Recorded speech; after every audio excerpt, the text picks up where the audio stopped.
Halo semuanya para penonton YouTube dimanapun kalian berada, kembali lagi bersama saya Huruf 5. Sebuah film dokumenter horor dari Korea yang membuat saya tidak berani untuk kencing pas malam. Kali ini saya akan merangkum sebuah film Gonjiam Haunted Asylum yang dirilis tahun 2018. Film yang menceritakan seorang kelompok 6 YouTuber yang tergabung dalam sebuah channel YouTube horor miliknya yang bernama Horror Times, yang berencana untuk streaming dan melakukan uji nyali yang katanya terseram di Korea sana. Jadi langsung saja tanpa banyak ngomong di awal, siapkan pepanganan setelah Anda apapun itu, tapi saya merekomendasikan minumnya kopi cup dingin, makanan tetap dirangkuluk, dan inilah Rumah Sakit Jiwa Gonjiam. Diawali memperlihatkan seorang dua pria muda, kita panggil saja ada Wibu si kacamata dan teman satunya si pakai topi. Dan di sini mereka berdua sedang membuat tantangan video sekaligus menjelajah ke sebuah rumah sakit jiwa yang sudah terbengkalai. Lalu mereka berdua pun menuju kamar 402 yang katanya satu-satunya kamar terkunci dari kamar lainnya. Konon rumor mengatakan bahwa kamar 402 ini merupakan kamar yang terkutuk. Dua pria ini pun mencoba untuk membukanya sekaligus memamerkan kepada orang-orang bahwa mereka ini seorang pria pemberani.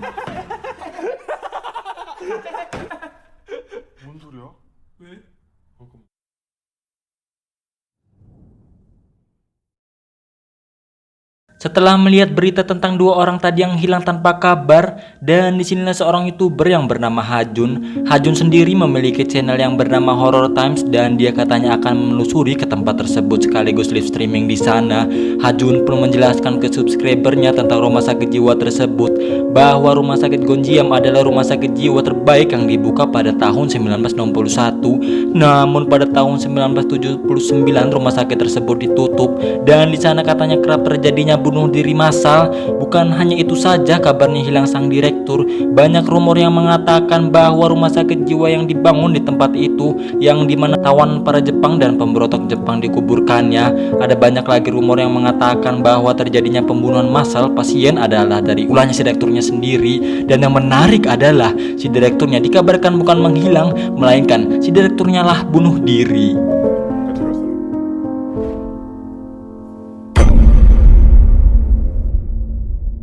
Singkat cerita, kisuk pun tiba. Hajun pun mengumpulkan sejumlah 6 orang, yakni ada Ahyeon, Charlotte, Jaehyun, Sunghoon, Sungwook, Jihyun, dan Hajun sendiri sebagai kapten. Mereka semua saling mengobrol dan membicarakan soal mereka yang akan berangkat ke sana, dan Hajun mengatakan ke teman lainnya bahwa mereka akan mengalahkan view dari channel sebelah yang penontonnya sampai 200.000 penonton di streamingnya.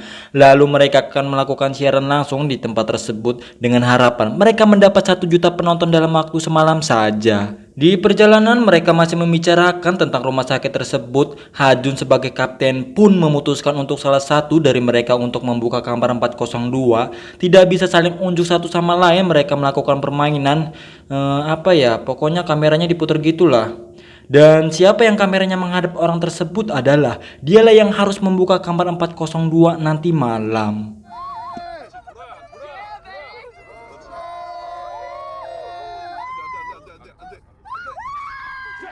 Sampailah mereka di tempat tujuan sambil mempersiapkan barangnya dengan melewati ke atas bukit. Memang mereka lewatnya dari belakang karena jalan di depan sudah disegel oleh polisi dengan peringatan bahwa rumah sakit ini sudah pastinya dilarang untuk ada orang yang masuk secara sembarang.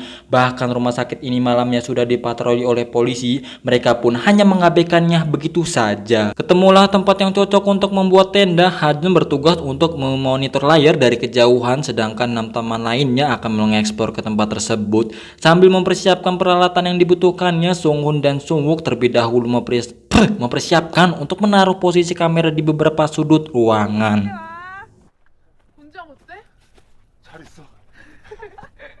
Dan akhirnya semua sudah selesai dilakukan. Mereka pun sudah mempersiapkan diri untuk mengeksplor. Selama di perjalanan menuju rumah sakit, mereka menemukan sebuah celana dalam yang diduga itu mungkin saja bekas pasien yang tertinggal saat pahamlah kalian.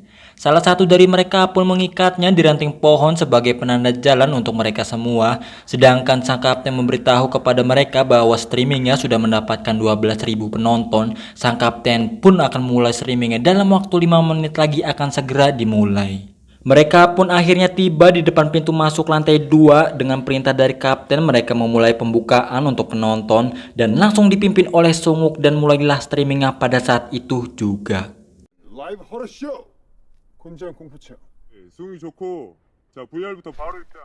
Mereka pun berjalan menyisir lantai 2 rumah sakit dan melewati lorong-lorong yang begitu banyak sampah yang berserakan dan terdapat meja resepsionis di sana. Charlotte pun menaruh beberapa peralatan di meja dan menuangkan air entah apa itu ke dalam wadah tersebut. Dan tak lupa juga ia memasang kamera ketika sedang memberikan informasi kegiatan mereka. Tiba-tiba 미리 세팅해 놓은 상태입니다. 처음에 앞서 방송 순서를 간략히 설명해 iya, pintu belakang pun terbanting dengan sendirinya. Demi visa 1 juta pun mereka memutuskan untuk memeriksanya ke dalam ruangan direktur. Lalu mereka masuk dan menemukan sebuah foto yang diperkirakan adalah grup pasien dan staf rumah sakit tersebut pas dulunya. Bukan hanya itu saja, terdapat foto-foto sang direktur diberikan penghargaan, mungkin saja atas jasanya selama di rumah sakit ini. Dan ada juga foto di mana sang direktur memiliki keahlian bermain bola pingpong. Lalu mereka ini akan menyiapkan pemanggilan arwah pasien yang telah dibunuh secara tidak adil, sedangkan yang lainnya ditugaskan untuk menunjukkan tempat horor di lantai 1, 3, dan 4, dan tentunya itu akan disiarkan secara langsung untuk penonton mereka. Charlotte sendiri ditugaskan bersama Ji-yoon untuk merekam di lantai 1 dan di sana terdapat ruangan laboratorium yang dimana Charlotte menuliskan tanda tangannya di dinding sebelahnya yang katanya untuk merayakan pengalaman keempatnya. Dan di bawahnya terdapat tulisan "Ayo hidup". Charlotte dan Ji-yoon pun memasuki ruangan laboratorium yang di dalamnya begitu sangat kotor dan banyak barang yang berserakan seperti infus, jarum, dan botol obat-obatan berserakan di ruangan tersebut.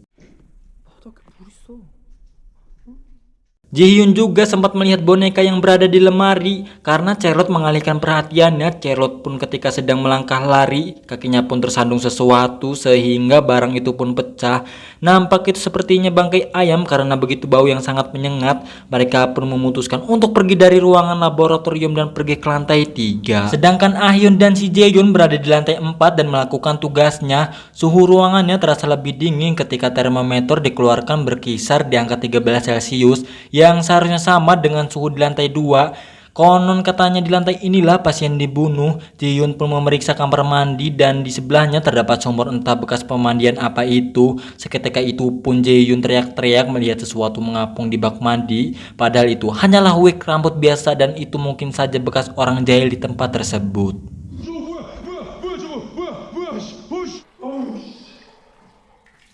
Mereka semua pun berjalan seperti biasa. Setelah menelusuri lantai bangunan rumah, mereka pun kembali berkumpul di lantai 2 dan bersiap untuk melakukan ritual pemanggilan arwah selanjutnya. Diwakili sendiri oleh Ah-hyun dengan membaca kalimat berisi mantra pemanggilan arwah. Situasi ini pun menjadi menegangkan yang dimana api dan lilin itu mati dengan sendirinya, ditambah dengan lonceng yang berbunyi kencang yang membuat mereka menjadi ketakutan. Halah halah.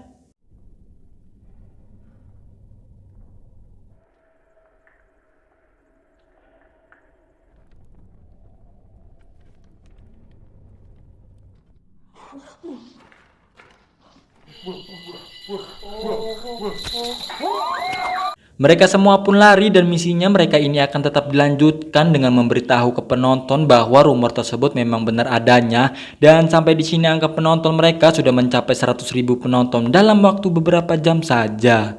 Dan yang membuat saya menarik adalah ternyata ada sedikit rencana antara Sunghoon dan Sungwook dengan sang kapten yang merahasiakan dari teman lainnya supaya yang lainnya agar mendapat efek yang lebih menakutkan demi konten yang mereka bawakan saat live streaming di channel YouTube-nya. Buset emang.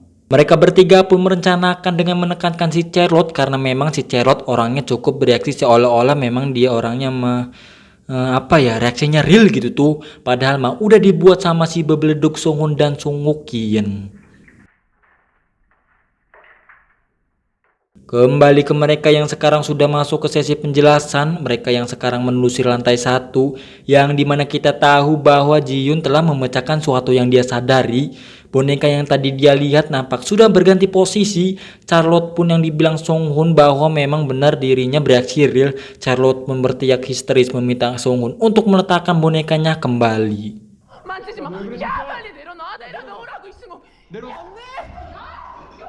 Songwook pun mengarahkan boneka tersebut ke kamera untuk menunjukkan kepada penonton sekaligus menjelaskannya. Ternyata boneka itu adalah boneka salah satu pasien yang ada di foto mereka temukan di awal tadi. Charlotte yang begitu takut pun langsung pergi dan meninggalkan teman-temannya.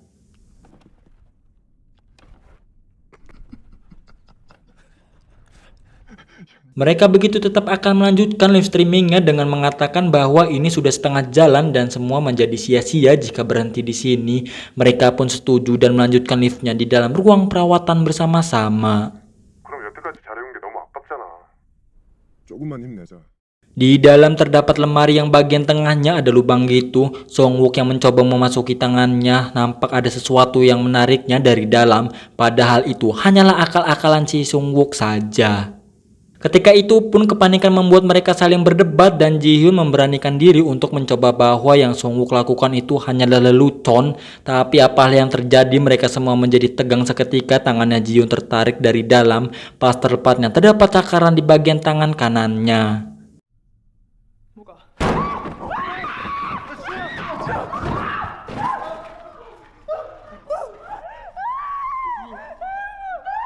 Mereka semua pun teriak-teriak histeris dan ditambah tembok yang dicoret Charlotte tadi berubah menjadi ayo hidup menjadi ayo mati. Charlotte dan Ji-hyun pun sangat ketakutan dan ingin sekali meninggalkan tempat tersebut. Setelah perdebatan dengan Songwon, mereka pun melangkah dan pergi ke sisi lain. Ha-jun yang memantau dari monitor hanya bisa pelongo dengan tulisan ayo hidup menjadi ayo mati. Setelah memutar videonya kembali, Ha-jun berbohong kepada Songhoon dan Songwook bahwa Ha-jun mengatakan tulisannya tidak berubah sedikit pun. Berdebatlah mereka bertiga untuk terus mempertahankan live streamingnya untuk terus menyuruh mereka melanjutkannya karena live mereka sudah menembus 300.000 penonton.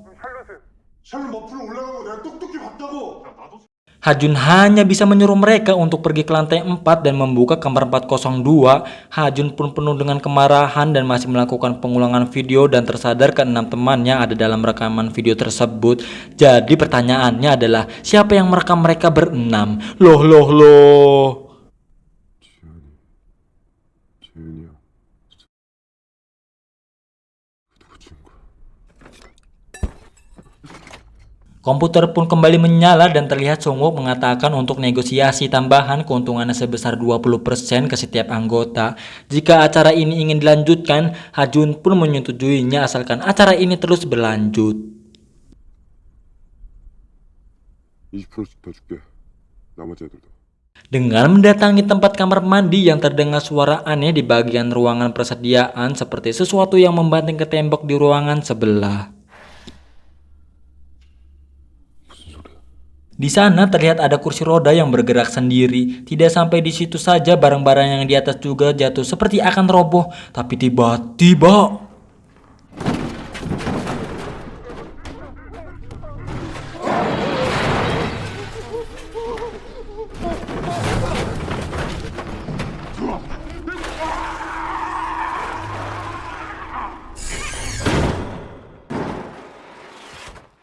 kembali ke Chaeryeot dan Ji-hyun yang di perjalanan mereka tidak dapat menemukan jalan keluar dari tempat tersebut. Di tengah perjalanan nampak Chaeryeot masih sangat begitu ketakutan. Ji-hyun dan Chaeryeot merasa mencium bau busuk seperti bau bangkai binatang. Dan anehnya adalah ternyata bau tersebut adalah bangkai ayam yang ditemukan Chaeryeot di ruangan laboratorium pada saat itu.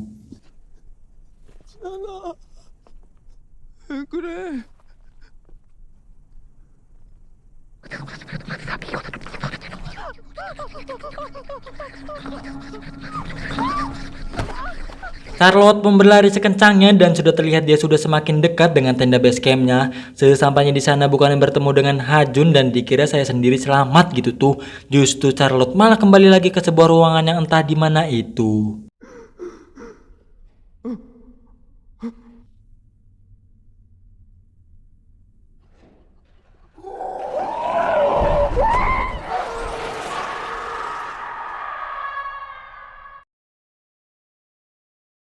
Sung Hoon pun tersadar dari pingsannya dan berlari menuju ke Jaehyun dan Ah-hyun untuk pergi dari sini secepatnya.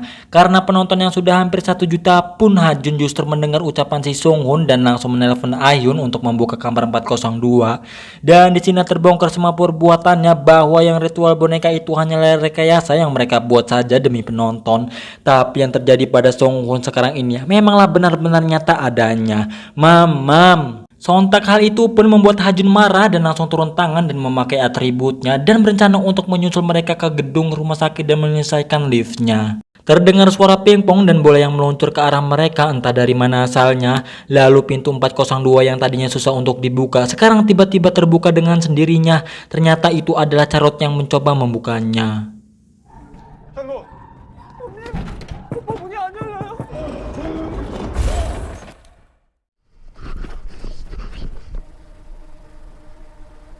Mereka semua pun tiba-tiba berada di dalam suatu tempat yang sangat gelap dan di bawahnya ternyata terdapat genangan air dan nampak tidak ada pintu satupun. Dan yang lebih anehnya adalah di atas langit juga terlihat air menggenang yang membuat mereka semua menjadi ketakutan dan bingung. Mereka semua menyadari bahwa mereka ini sekarang berada di dalam kamar 402. Sung Hoon pun nampak melihat penampakan tangan yang ingin menutup wajah si Jaehyun. Lalu mereka menoleh ada seseorang perempuan berdiri di pojokan yang membuat mereka semakin ketakutan. Ah-hyun pun seketika pupil matanya berubah menjadi hitam. Sung Hoon begitu semakin ketakutan dan akhirnya dibungkam oleh sosok hantu yang mengerikan yang membuat jumpscare pas saya nontonnya.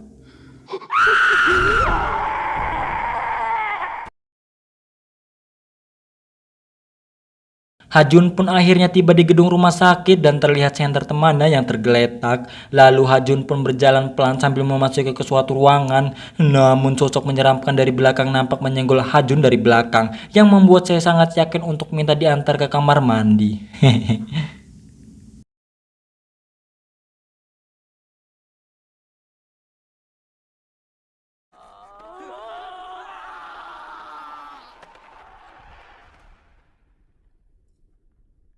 Dengan Sung Wook yang tersadar dari pingsannya dan mendapati dirinya tiba-tiba sudah terikat di kursi roda sambil ketakutan dan memanggil teman-temannya.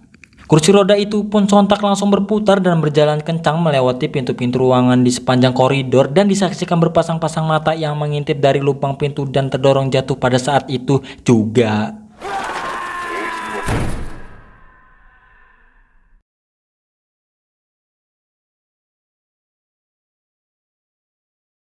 Tamat, ending yang cukup amat menegangkan.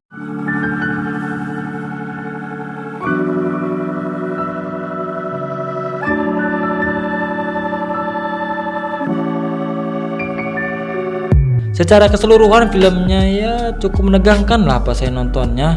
Tapi tergantung pada kalian sendiri juga yang udah nonton, karena bagi saya nonton film horor itu memang cocoknya di tengah malam pakai headset terus nontonnya sendirian deh biar ada gregetnya gitu tuh. Fakta berikut dari film Gonjiam ini adalah film yang diadaptasi secara kisah nyata dari penduduk Korea setempat di sana, dan katanya juga film ini menjadi film horor pertama di Korea Selatan dengan penonton terbanyak di penayangan perdana. Bahkan banyak YouTuber masyarakat luar negeri yang mencoba datang ke tempat ini secara sembunyi-sembunyi demi bisa memasuki untuk mengetahui aktivitas hantu yang kerap dirumorkan warga. Pesan yang diambil dari film ini adalah jangan berbohong. Itu tuh. Dari saya, channel Huruf 5, izin menutup video dan sampai jumpa di video selanjutnya.